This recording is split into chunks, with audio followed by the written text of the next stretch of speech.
Ayrıca hukuk eden şəxslərlə demək istəyirəm ki, artıq qanunda dəyişiklik var. Birinci qrup əlilləri sanatoriya, istirahət mərkəzlərinə bir nəfər müşayiət edə bilər. Yəni bir nəfər onun yanında gedə bilər dövlət hesabına. Eyni zamanda 18 yaşına qədər əlil olmuş şəxslərin valideynləri və ya valideynlərin verdiyi etimadnamə əsasında digər şəxslər də gedə bilər bir nəfər. Və bir nəfər dəyişə bilər orada bir nəfər ki, mən gedən sən gəl bax, belə bir şey ola bilər. Hörmətli izləyicilər.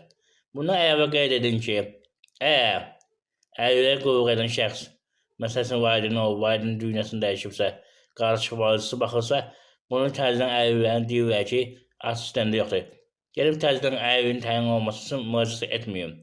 Mütləq qaydada icra hakimiyyətinə müraciət edin, patronajlıq və ya qaynıq təyin edin, ondan sonra həmin gizli məlumatları alın. Qaynıq biraz çətin məsələdir. Burada sübut olunmalı ki, həmin şəxs fəaliyyət qabiliyyəti yoxdur, özünü idarə edə bilmir. Burada məhkəmə sübut edir, uzun məsələdir. Amma patronajda siz icra hakimiyyətinin yəni vasitəsində bir ay ərzində ala bilərsiniz.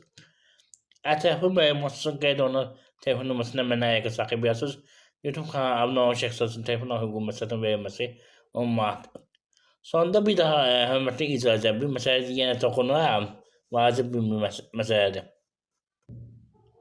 Əgər video baxdınızsa, nəsə öyrənmək istəyirsinizsə, hörmətli icracılar, sualınızı qeyd olunan telefon nömrəsinə WhatsApp-la səslə göndərin, zəhmət olmasa. Bir məsələ bu. Digər məsələ bir daha toxunmaq istəyən ki, əgər nəsə faydalanırsa, heç olmasa videonu bəyənib kanala abunə olun. Və imkan daxilində paylaşın ki, digər şəxslər də yəni abunə olsunlar, hörmətli izləyicilər. Vacib məsələdən biri budur. Mütləq qaydada.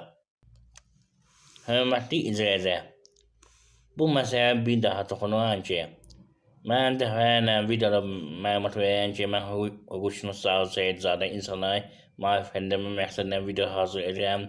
Bəyənin və kanala abunə olun. Eyni zamanda bildirirəm ki, kim faydalanırsa imkan daxilində kanala iyanə etsin. Amma edən yoxdur. Amma dediyim kimi, hansısa narkomana videosuna 100 minlərlə adam baxır. Hansısa narkomana dəstək verən kanala 700 min, 800 min abunə olurlar. Amma mən burada dediyim kimi, özün əlilliyi olan şəxsin əlilliyi arabasındayam.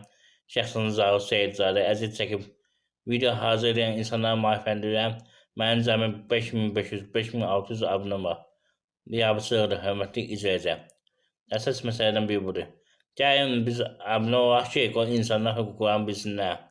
YouTube qaydalarına görə abunənin nə qədər çox olsa, bir o qədər video qabağa gelir. Ona görə deyəm, hörmətli izləyicilər. Yəni bir daha qeyd etmək istəyən ki,